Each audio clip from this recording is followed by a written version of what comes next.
My name is Brendan Hansen. I'm 44 years old and I'm a recovering addict from Charlottetown. I had a very good upbringing. Growing up, I enjoyed summers at the cottage, music, and playing sports.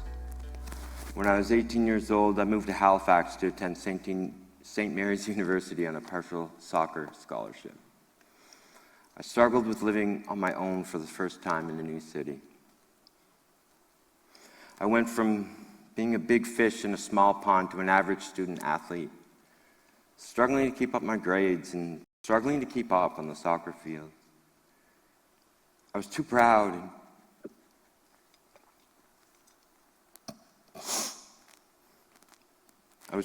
and perhaps too immature to admit to myself that I needed to take a step back.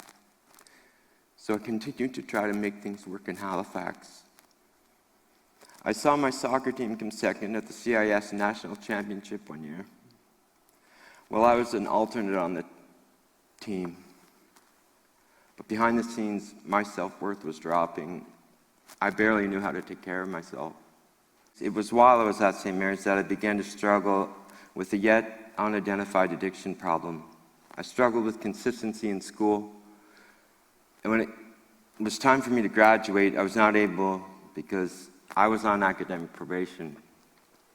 I went back for a few more semesters, but I couldn't see the big picture. I began to sink deep into depression and heavy substance abuse. And I never managed to graduate. I didn't see it at the time, but failing to get my degree has hung over me now for almost 3 decades. In my mid-20s, I moved back to PEI and I took a job as a bartender. I bartended and played in bands into my early 30s. As this time passed, my struggles with addiction were progressing. I used varieties of drugs as a coping mechanism for my depression, which came from lacking a bigger goal in life. I was in an original band called The Meds, and I also played in cover bands. When my band signed a recording contract with Matt Mason's Sonic Records, it felt as though all my struggles had been worth it. My path in life was clear. I was going to be a rock star. The reality of being in a professional band and the fantasy of being a rock star were two very different things. The more success my band had, the more miserable and disconnected I became. Ultimately, it was my drug use that became too much for the band to deal with, and I was asked to leave the band that I had worked relentlessly on for the better part of a decade.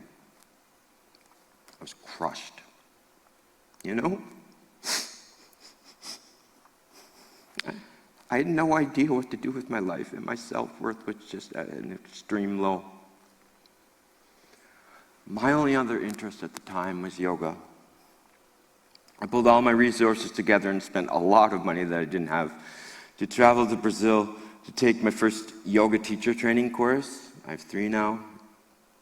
It was the experience of a lifetime, and I ended up teaching yoga full-time over 8 years.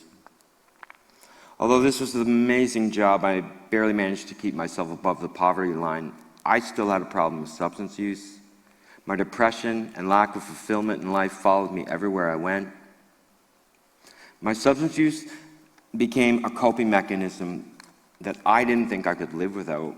Suddenly, it all came crashing down on me, and I had a breakdown in my mid-30s. I stopped teaching yoga, I sunk deeper into depression and substance abuse. I had no idea how to get a job, and I bounced between meaningless jobs. I sunk deep into debt. I had been renting a room from a friend for a very long time, and my struggles became too much for him to deal with. He was forced to kick me out of the house at a time that couldn't have been worse for me. I was broke, unemployed, and I found myself homeless. I've been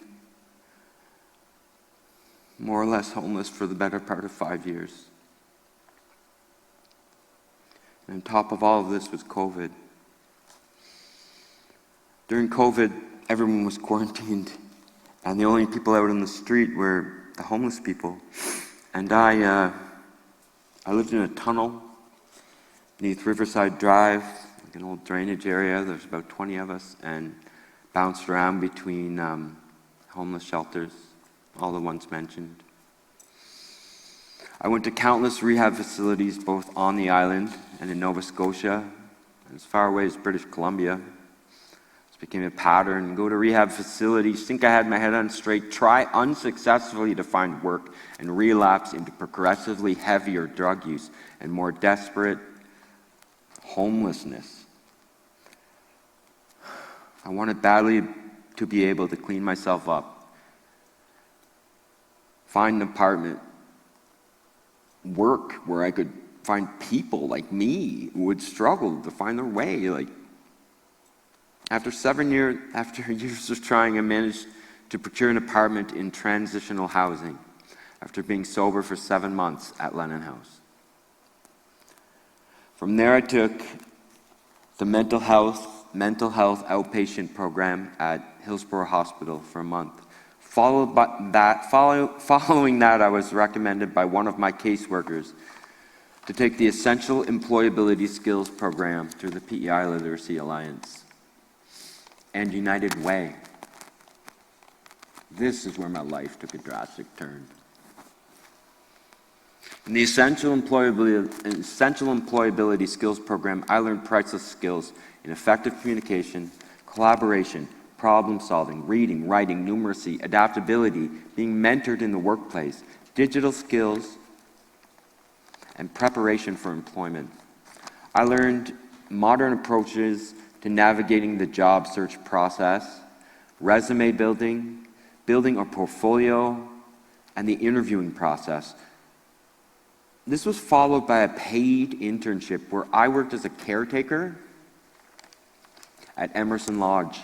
While working there, I learned about RCW, the RCW programs offered in PEI.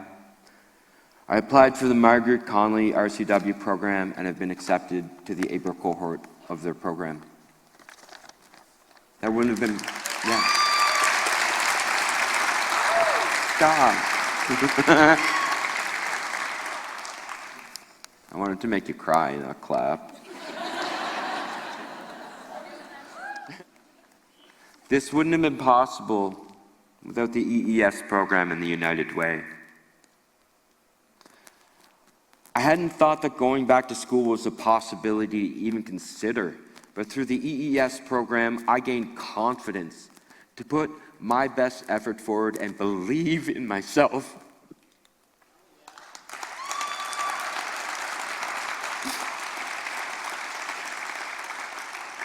My resume is now loaded with experience. I have a portfolio that is full of certifications and personal achievements. At the EES program, I got my CPR certification, my WHMIS, my transfer lift and reposition certification, and a very good reference from Lorna Williamson, the house manager at Emerson Lodge, Phil Davidson, who led the EES program, and now Tanya Ferguson at Transitional Housing. I didn't think that I would be able to achieve any of this. With each passing week, sometimes with each passing hour, my confidence grows along with my experience. Being a paid program, I was also able to save some money, and I'm out of financial turmoil for the first time in a very long time.